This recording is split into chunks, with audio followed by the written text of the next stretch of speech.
Hai, welcome to Tasur. Topik pembelajaran kali ini adalah passive voice.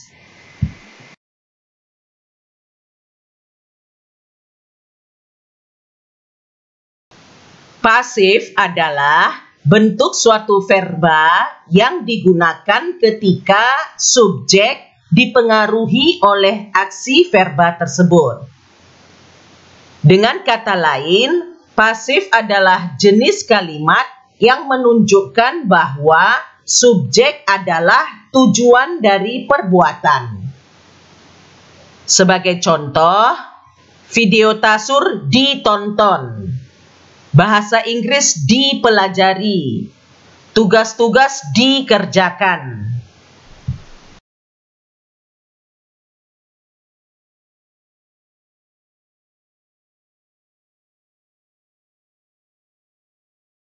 Perhatikan contoh kalimat aktif ini.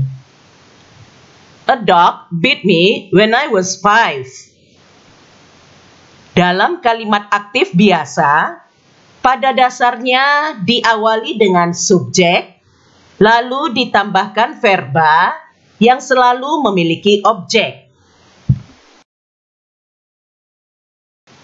Sekarang, perhatikan kalimat pasifnya. I was bitten by a dog when I was 5. Untuk membuat kalimat pasif, subjek dan objek selalu bertukar tempat. Dengan demikian, objek kalimat aktif berubah menjadi subjek kalimat pasif. Sedangkan subjek kalimat aktif yang sebagai pelaku berubah menjadi objek kalimat pasif dengan menggunakan kata penghubung by.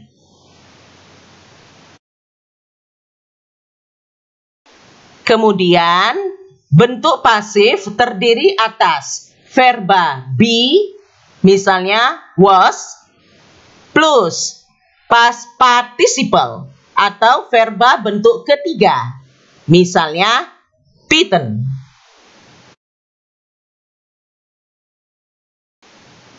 Jadi, ketika mempasifkan kalimat, hanya perlu mengubah subjek, verba, objek. Yang lainnya, biarkan saja, jangan diubah. Perhatikan kembali contoh. When I was 5, bukanlah bagian struktur subjek, verba, objek. Sehingga sama saja di kalimat aktif ataupun pasif.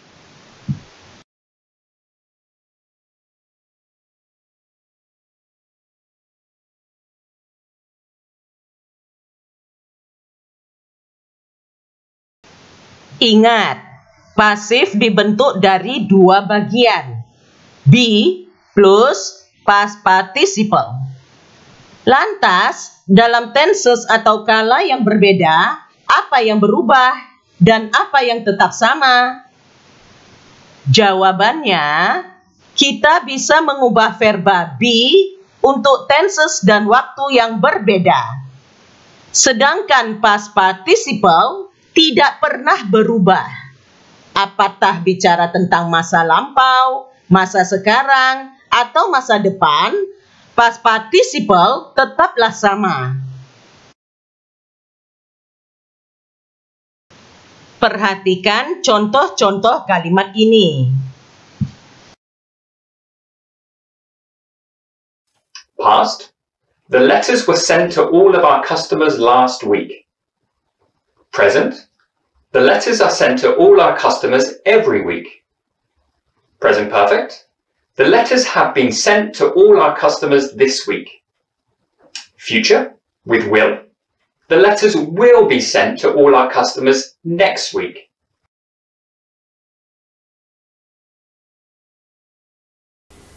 There are also passive infinitives with to. The letters need to be sent to all our customers. And there are passive ing forms. Many customers like being sent regular newsletters. Tentu saja ada kemungkinan untuk bentuk-bentuk lainnya, tapi idenya sama. Oke, saya jelaskan kembali. Dari slide ini, kita bisa melihat pola yang sama setiap waktu. Be plus past participle. Dengan catatan, verba be bisa berubah untuk menunjukkan waktu atau bentuk yang berbeda. Sedangkan past participle tidak pernah berubah dalam bentuk pasif apapun.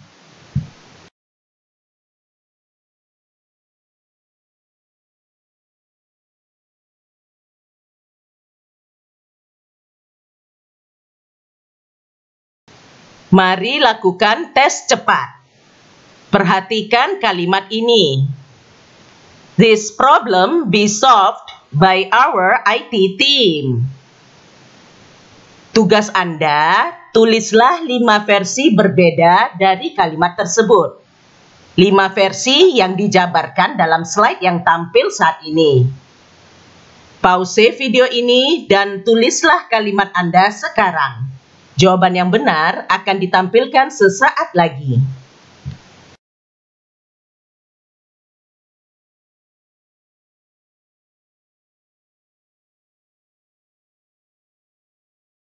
Sudah siap?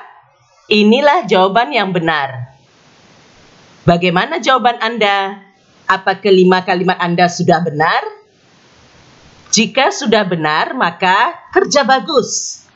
Mari belajar materi selanjutnya. Tapi, jika masih salah, maka putar ulang video ini sampai mengerti di mana Anda membuat kesalahannya.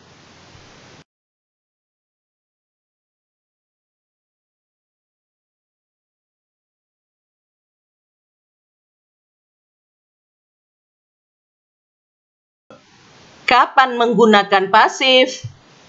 Pertama, ketika subjek kalimat aktif atau pelaku tidak diketahui atau tidak penting.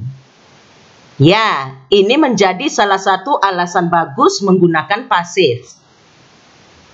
Perhatikan kalimat-kalimat ini. My bike was stolen. The kitchen has been cleaned today. She was arrested for shoplifting. Kira-kira apa persamaan dalam 3 kalimat ini?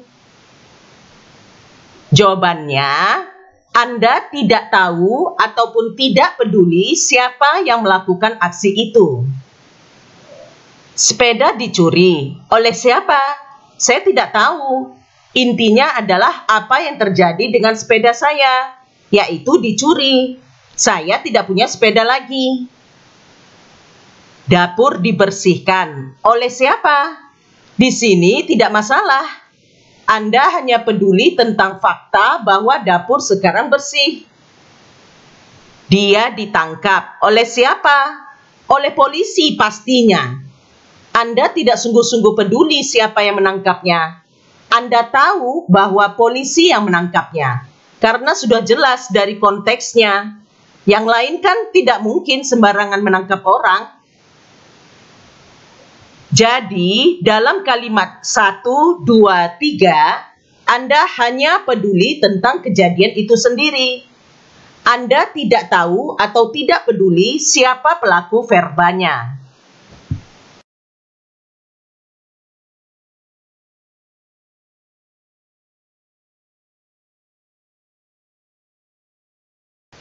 Kapan menggunakan pasif? Kedua, ketika ingin mengubah tekanan kalimat. Ya, ini juga menjadi salah satu alasan bagus menggunakan pasif. Perhatikan kalimat-kalimat ini.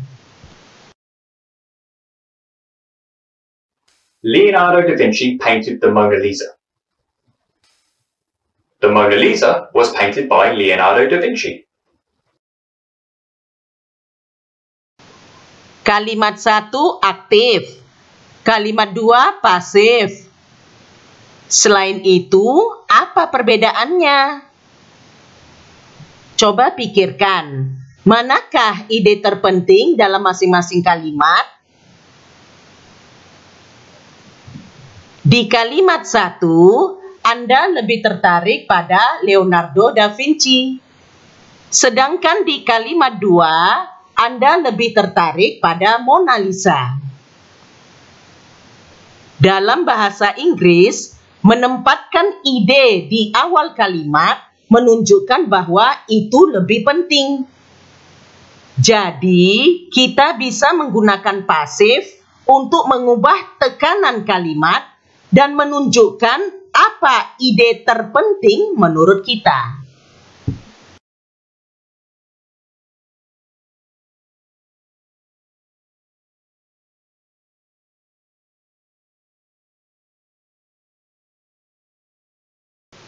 Kapan menggunakan pasif? Ketiga, ketika ingin terdengar lebih impersonal atau tidak langsung. Ya, ini juga menjadi salah satu alasan bagus menggunakan pasif. Perhatikan kalimat-kalimat ini.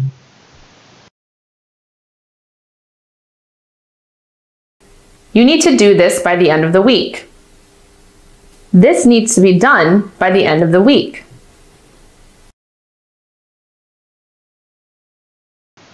Dua kalimat ini memiliki makna dasar yang sama.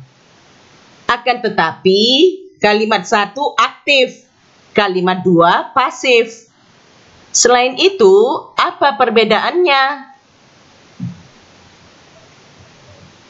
Kalimat 2 dengan pasif menjadi lebih tidak menunjuk seseorang, menjadi lebih impersonal. Hal ini karena kalimat 2 menghindari kata you yang ada di kalimat 1. Menggunakan pasif dengan cara ini bisa menolong kita untuk terdengar lebih formal dan lebih sopan.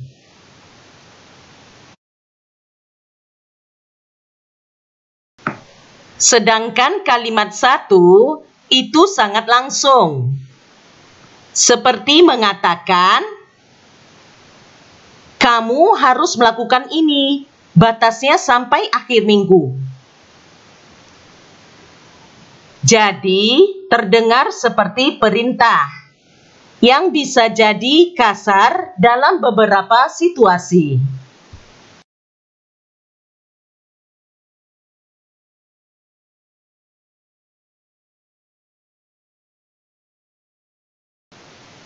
Pasif bisa membuat kalimat menjadi lebih panjang dan lebih rumit. Jadi, gunakanlah pasif seperlunya saja. Jangan gunakan pasif secara berlebihan tanpa alasan bagus. Mari lakukan tes cepat. Perhatikan kalimat-kalimat ini.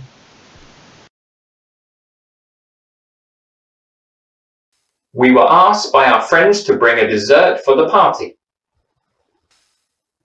The proposed policy is strongly supported by Conservative voters. It was decided not to follow the recommended outline in the report. A variety of measures could be taken to diminish the detrimental effects of global warming. The website will be finished and ready to launch by the end of the month.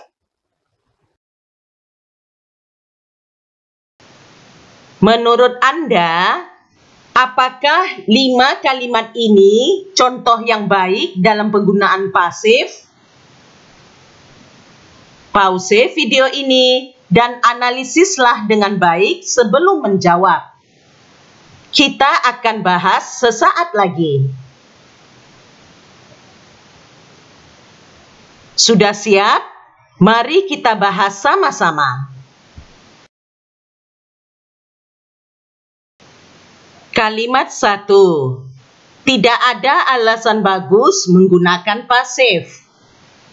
Pasif dalam kasus ini hanya membuat kalimat lebih panjang dan lebih tidak efisien.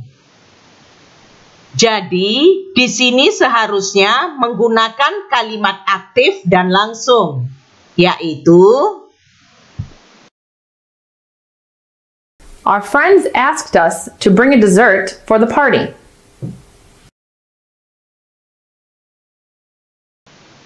Kalimat 2 mungkin seharusnya tidak menggunakan pasif. Anda mungkin berargumentasi. Pasif di sini untuk menekankan ide the proposed policy. Tapi ide itu tidak jelas. Dan jika Anda belum mendefinisikan idenya, maka kenapa ditekankan? Jadi, di sini seharusnya hampir pasti menggunakan kalimat aktif, yaitu Conservative voters strongly support the proposed policy. Kalimat 3, ada satu alasan logis menggunakan pasif, yakni membuat kalimat menjadi lebih impersonal. Mungkin Anda tidak ingin mengatakan secara tepat siapa yang memutuskan untuk melakukan ini. Jadi, dalam kasus ini, menggunakan pasif adalah tepat. Kalimat 4 adalah contoh bagus penyalahgunaan pasif. Masalahnya, mudah memakai pasif untuk membuat kalimat yang tidak jelas dan tidak berisi. Di kalimat 4 ini, apa sebenarnya yang sedang diomongkan? Kata-kata a variety of measures begitu tidak jelas, sehingga bisa berarti apapun.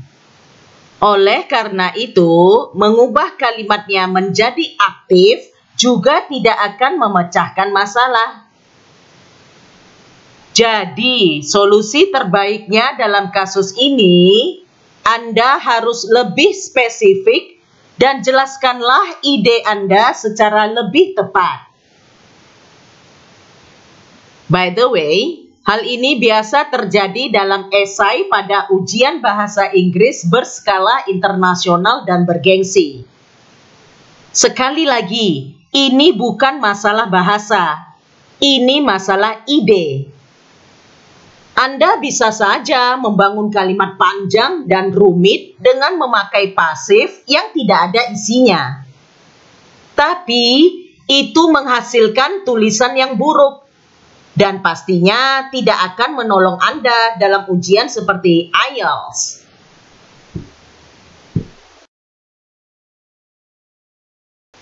Kalimat 5 adalah contoh bagus penggunaan pasif. Dalam kasus ini, tidak penting siapa yang akan menyelesaikan website. Yang penting adalah pekerjaan itu akan selesai pada akhir bulan.